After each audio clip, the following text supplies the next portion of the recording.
शोर हो चुका है। खैर, सुरेंद्र सिंह लाली मेरे साथ जुड़े हुए हैं। सर, आपसे भी वही सवाल, क्योंकि आज मैंने सवालों को लोगों के जरिए छाना है।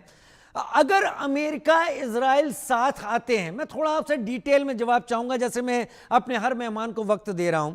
इक्वेशंस क्या हो सकती हैं? अमेरिका इजराइल साथ में आते हैं, क्या रूस जो और चीन जो अभी तक सिर्फ ये कह रहे हैं इजराइल ने हमला करके गलत किया, ये आगे खुलकर सपोर्ट में आ सकते हैं? क्या ये पूरा हिस्सा पर्शियन गल्फ और रेड सी के आसपास फैल सकता है, जिससे पूरे विश्व को प्रभावित करे? नमस्कार राजीव जी। राजीव जी, मैं इस मामले को एक भारतीय की दृष्टि से देखना चाहता हूं और मैं अपना पहलू एज अ भारतीय रखना चाहता हूं।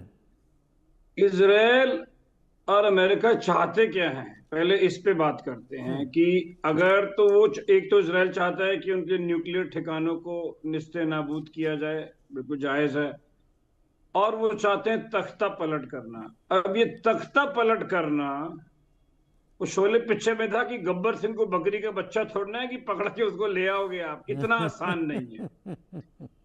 वो मैं इसलिए बोल रहा हूं क्योंकि अमेरिका अफगानिस्तान गया। अब वो तो अफगानिस्तान तो ऐसी कंट्री जहां पे रात को फ्लाइट भी नहीं उड़ सकती और एयरपोर्ट भी नहीं, लाइटिंग भी नहीं है। अमेरिका ने वहां पे 2.3 ट्रिलियन डॉलर खर्चे, जिसमें से 32 बिलियन डॉलर का तो पाकिस्तानियों ने चूना लगा गया। उसके बाद क्या हुआ, अमेरिका जिस तालिबान से लड़ने आया था उन्हीं को हाथ पैर जोड़ के, उन्हीं को असला दे के और हमारे खित्ते में मलबा डाल के चले गए। और आप देख ही रहे हैं कि 90 के बाद में, 90s के बाद में वो सारा जो गंद है वो हमारी कंट्री में आना शुरू हो गया थ्रू पाकिस्तान। तो वो अमेरिका एक अफगानिस्तान को नहीं संभाल पाया। अब 9.5 करोड़ का ईरान, जो कि खूब लड़ाइयां लड़ चुका है, जिसके पास 3rd हाईएस्ट ऑयल रिजर्व्स हैं, और उसको पता है कि अगर उसने दुनिया को रोकना है तो किस तरह से उसने सी रूट्स को भी चोक करना है, क्योंकि उसमें से एक सी रूट तो सिर्फ 25 किलोमीटर चौड़ा है। तो अगर वहां किश्ती टेढ़ी करके खड़े कर देगा तो दुनिया भर में इन्फ्लेशन आ जाएगी। डोनाल्ड ट्रंप साहब तो वैसे ही घर पे संभाल नहीं पा रहे हैं इन्फ्लेशन, तो दुनिया भर में मसला आ जाएगा ऑयल प्राइसेस के अंदर भी। तो जब उनसे तालिबान नहीं समझा तो इस खित्ते में आके वो क्या करना चाह रहे हैं। अब मैं एज अ भारतीय कहना चाहता हूं कि हमारे पास साउथ एशिया में कंट्रीज है, पाकिस्तान, अफगानिस्तान, बांग्लादेश, मालदीव्स, चाइना, श्रीलंका, ईरान, उसके बाद नेपाल और भूटान। तो आप समझ रहे हैं मैं क्या कहना चाह रहा हूं। उसके बाद अगर कहीं तख्ता पलट कर में ईरान को भी उस तरीके से बर्बाद कर जाते हैं, क्योंकि ना अमेरिका से इराक संभला है कभी। जब भी वो वहां गए तो उन्होंने उसको जो था उससे भी नीचे कर दिया। मतलब अमेरिका इराक में गया था कहने के लिए वेपन्स ऑफ मास डिस्ट्रक्शन, वो आज तक नहीं मिली। बिन लादेन वहां नहीं मिला, सितंबर 11 का लिंक वहां नहीं मिला। पर मजे की बात ये नहीं है, मजे की बात है कि ये सब पाकिस्तान में मिला। और उसी जर्नैल को डोनाल्ड ट्रंप साहब बड़ी प्यार से उनको लंच करा रहे थे 3 दिन पहले। उन्होंने F-16 भी दे दी उन्हें और IMF के लोन भी दे दिए उन्हें। तो अगर ये इनसे नहीं संभलता है तो सोचिए कि ये कितना बड़ा मसला हमारे खित्ते में हो सकता है, इतना बड़ा मलबा आ सकता है ये। क्योंकि फिर इसमें चाइना तो है ही और नॉर्थ कोरिया है, और मुझे नहीं लगता कि ये बहुत लंबी चल सकती है वॉर। क्योंकि देखिए, ईरान के पास एयरफोर्स तो है नहीं है, और इजराइल का भी 725 मिलियन डॉलर दिन का खर्चा आ रहा है।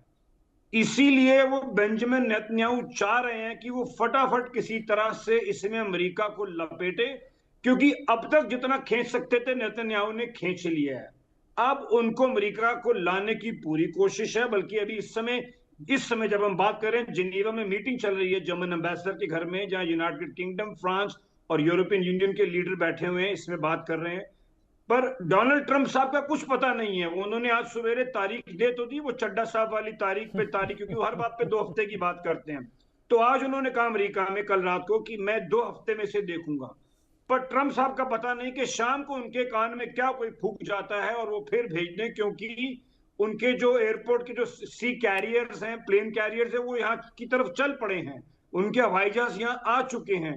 तो मुझे लगता है कि इसमें अब अमेरिका का आना लगभग तय है, क्योंकि इजराइल में इससे ज्यादा क्षमता नहीं है। और मैं एक बात क्योंकि डोनाल्ड ट्रंप साहब एक व्यापारी आदमी है, वो बेस्ट डील मेकर तो बनना चाहते हैं, बन नहीं पा रहे हैं, इसीलिए उन्होंने 13 दफा ये बोल दिया कि जी हिंदुस्तान पाकिस्तान का जो है वो पीस मैंने करवाया, वो पीस मैंने करवाया, वो करवाया नहीं है, उसको छोड़ देते हैं। पर मध्य की बात यह है कि डोनाल्ड ट्रंप साहब एक व्यापारी आदमी है। वो यूक्रेन गए, उस लड़ाई में गए तो उन्होंने फट से पर्चा पकड़ा दिया यूक्रेन वालों के कि भैया मुझे तुम्हारे रेयर अर्थ चाहिए। पाकिस्तान के साथ वो क्रिप्टो की डील कर रहे हैं। और उसके बाद मेरे को लगता है कोई बड़ी बात नहीं कि इसमें, बहुत बड़ी बात बोलने वाला हूं मैं, कि कोई बड़ी बात नहीं कि इसमें डोनाल्ड ट्रंप साहब की और रशिया की भी बैक हैंडेड डील हो। क्योंकि एक बात को समझिए कि अगर ईरान का ऑयल मार्केट में आने में रुकता है तो किसे फायदा होगा?